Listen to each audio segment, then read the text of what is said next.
Olá meus amigos, vim agradecer todos que inscreveu no meu canal no YouTube. E seja bem-vindos novos inscritos. Relato enviado por um inscrito. Antes de tudo peço que veja meus vídeos até o final, deixe seu joinha, inscreva-se e compartilhe. Seja todos bem-vindos. Rumo a 10 mil inscritos. Primeiro relato. Rosas vermelhas no cemitério. Um caso sobrenatural. Relatado por Cláudia. Tudo começou numa tarde nublada de junho, quando acompanhei minha melhor amiga Maristela, ao cemitério municipal. Ela queria levar flores para sua mãe, falecida há 2 meses. Desde então, eu fazia de tudo para estar ao lado dela. O luto é um lugar solitário e Mari sempre foi como uma irmã para mim. Paramos numa floricultura perto do portão principal. Compramos um buquê de flores mistas, margaridas, lírios e cravos. Mas, entre elas, havia uma única rosa vermelha, que me chamou a atenção. Algo naquela flor parecia diferente. Um imã para meus olhos e para o meu coração. Posso ficar com essa rosa? Perguntei, quase envergonhada. Claro, respondeu Mari, em voz baixa, distraída pela tristeza. Enquanto ela se ajoelhava junto à sepultura da mãe, me afastei um pouco, caminhando entre os túmulos antigos cobertos de limo e folhas secas. Nunca tinha prestado atenção à beleza silenciosa de um cemitério. As estátuas de anjos desgastadas, os epitáfios em pedra, as histórias esquecidas em cada lápide. Era tudo tão melancólico, quanto fascinante.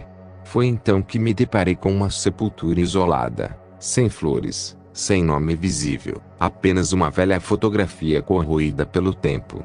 Era o túmulo mais triste daquele lugar. Movida por impulso ou piedade, deixei aquela rosa vermelha sobre a lápide. Um gesto simples, quase instintivo. Antes de ir embora, lancei um último olhar àquela sepultura e, não sei porquê, foquei na velha fotografia. E senti um arrepio. Aqueles olhos me pareciam familiares. Naquela noite, algo mudou. Sentia como se alguém me observasse o tempo todo. O espelho do meu quarto parecia refletir mais do que apenas a mim. Meu reflexo, por vezes, parecia duplicado e minha sombra se alongava sem motivo. Outras vezes, parecia não estar sozinha. Certa vez, ao passar pela janela da sala vi, nitidamente no reflexo do vidro, outra sombra ao lado da minha. Era masculina. Não era minha. As pessoas começaram a comentar. Vi você outro dia, com um rapaz alto, disse uma amiga. Um namorado novo? Provocou uma outra conhecida. Mas eu estava sempre sozinha. Minha mãe, a doutora Helena, médica, não gostava desse tipo de história. Achava que eu estava inventando um namoro secreto. Contei tudo pra ela, mas não acreditou. Disse que era estresse ou minha imaginação fértil demais. Até que, numa madrugada gelada, acordei com uma voz murmurando: não tenha medo. Ninguém entenderá o que somos. Estava ao lado da minha cama, o homem daquela tumba. Seus olhos eram os mesmos da fotografia corroída. Gritei e corri para o quarto de meus pais. Papai revirou a casa, mas não encontrou nada. Depois daquela noite, só consegui dormir com as luzes acesas. E nunca mais sozinho. Papai se revezava com mamãe, mesmo ela não acreditando muito. O tempo passou, voltei a dormir sozinho e ele continuava lá. Senti o peso dele sobre minha cama.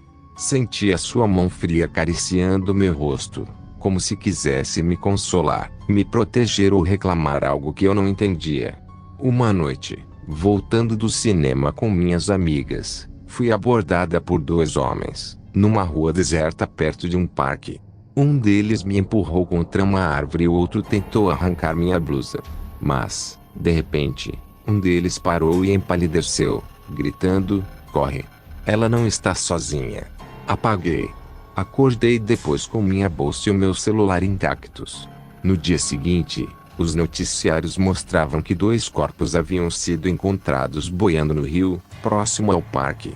Eram os meus agressores e a causa apontada pela perícia, segundo a reportagem, é de que se afogaram, pois não haviam sinais de violência neles.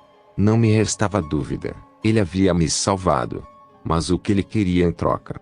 Decidi voltar ao cemitério e levei outra rosa vermelha.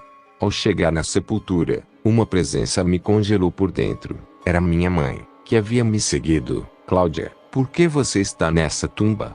Indagou ela. Contei-lhe tudo, desde o início. Minha mãe escutou em silêncio, com o rosto pálido e os olhos marejados. Caminhou até a lápide, tocou na foto corroída e desabou em lágrimas. Mãe, o que houve? Por que está chorando? Quem era ele? Perguntei. Quando eu era jovem, me apaixonei por um homem chamado Heitor. Um dia, ele simplesmente desapareceu. Achei que tinha me abandonado. Mas agora vejo que morreu e a data de falecimento, no mesmo dia em que o vi pela última vez. Eu estava grávida de você. Ele nunca soube. Pouco depois, conheci seu pai, que decidiu te criar como sua filha. Ninguém mais soube da verdade. Cláudia, este homem é o seu verdadeiro pai. Nesse instante, entendi tudo. Aqueles olhos eram os meus. Naquela noite, não tive medo. Quando senti o colchão afundar, me sentei. Pai, eu sei que é você. Ele apareceu, nítido dessa vez. Seus olhos eram tristes e amorosos ao mesmo tempo. Disse-me: fui assassinado pelos mesmos homens que te atacaram. Meu corpo nunca foi encontrado, por isso aquela tumba é simbólica. Morri sem saber que tinha uma filha, mas minha alma soube, quando você deixou aquela rosa. Obrigado por me dar paz. Agora eu tenho que ir. Há muito o que fazer para onde vou. Eu chorei, o abracei e ele lentamente desapareceu com um sorriso. Desde então, a cada aniversário meu, uma rosa vermelha aparece na minha mesa de cabeceira. Hoje tenho 30 anos. Tenho uma filha, Isabela, de 5 anos. Às vezes, a escuto conversando sozinha no quarto. Um dia, entrei em silêncio e a vi sorrindo para o nada. Perguntei: com quem você está falando, meu amor? Ela me olhou, com olhos idênticos aos meus e disse: com meu anjo da guarda, mamãe. Ele disse que cuida de mim. E que tem os teus olhos. Nomes e locais preservados. Considerações. Pelo ponto de vista espírita, nenhum desencarnado tem condições de matar uma pessoa viva, mesmo em defesa de alguma provável vítima, ou que seja esse desencarnado um obsessor implacável. Mas podem, unindo-se a outros desencarnados de mesma afinidade, conspirar contra uma pessoa, através de truques de assombrações, se utilizando de algumas virtudes de seus perispíritos, perturbando-a, a ponto de cometer algum tipo de imprudência com consequência fatal. Foi o que aconteceu com os bandidos do relato.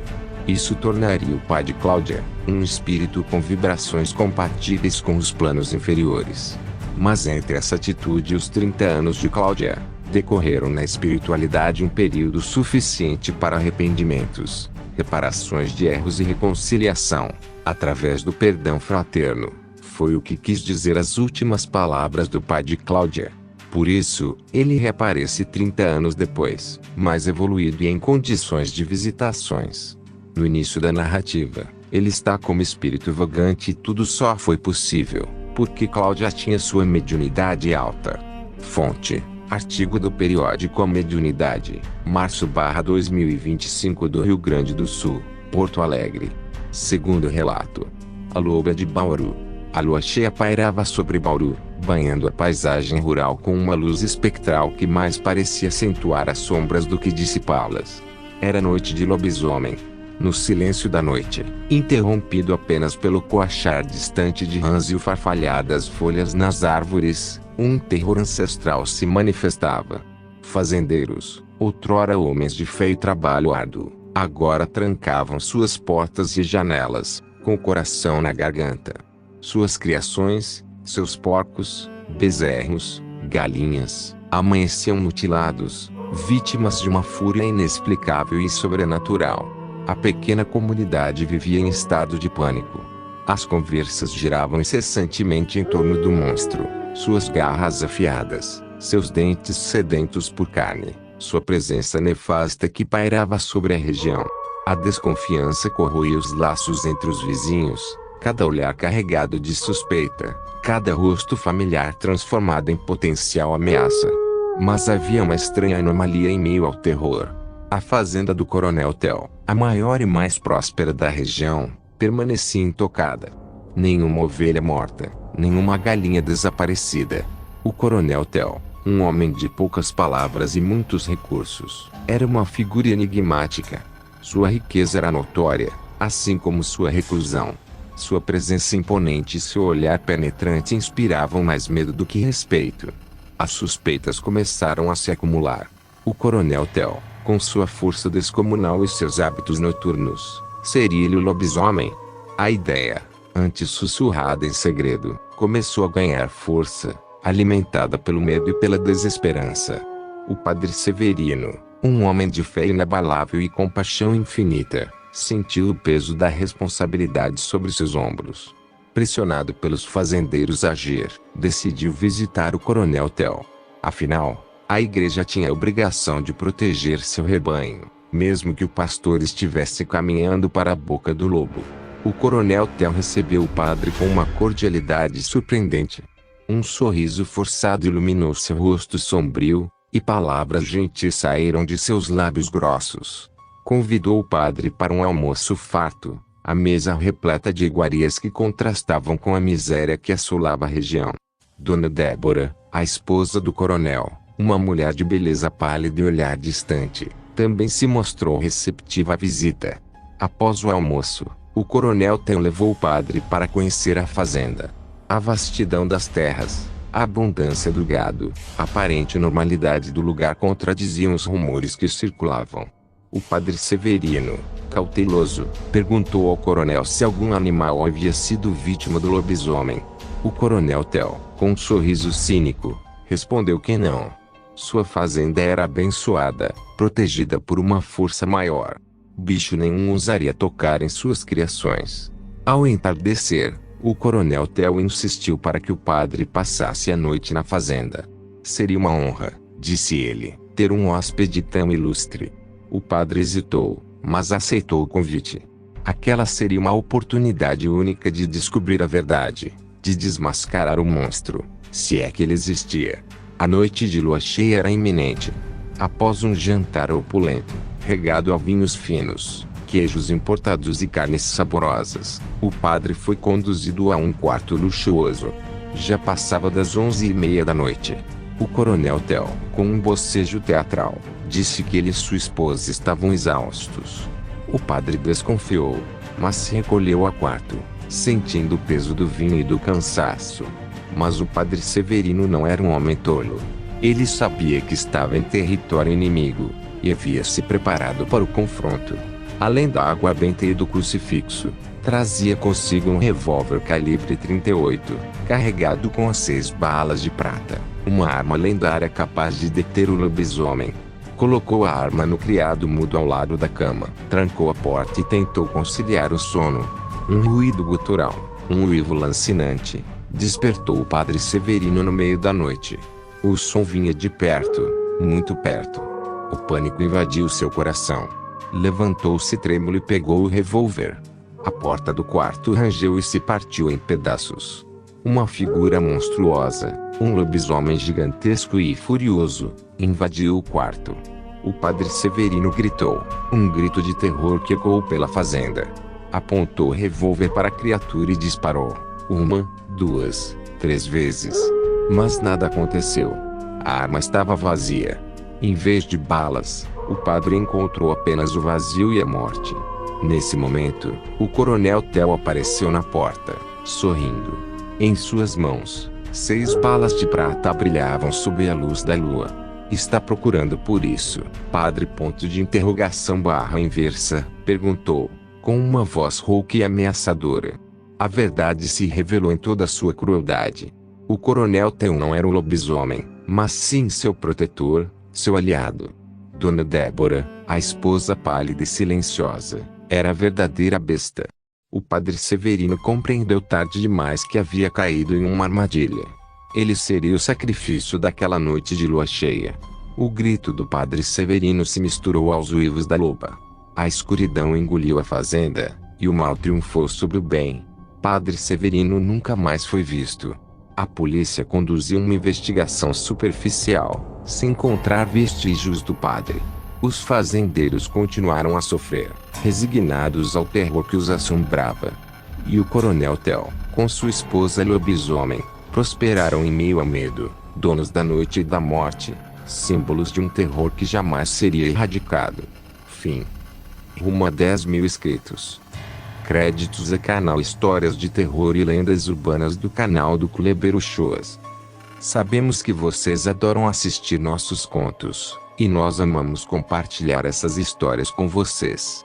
Mas agora, precisamos de um favor especial de quem realmente curte nosso canal no YouTube. Para que possamos continuar trazendo mais conteúdo incrível, precisamos que assistam aos nossos vídeos. Isso nos ajudará a monetizar nosso canal no YouTube e manter tudo funcionando. Então, se puderem tirar um tempinho para assistir, ficaremos imensamente gratos. Segue os links para vocês assistirem nossos vídeos, assistam nossos videorelatos, contos e histórias no canal no YouTube do Culebeiro Shows. Fonte: um inscrito do canal. Bem-vindos novos inscritos. Para quem não é inscrito, inscreva-se, compartilhe e volte sempre. Canal do Culebeiro Shows agradece pela sua visita. Volte sempre.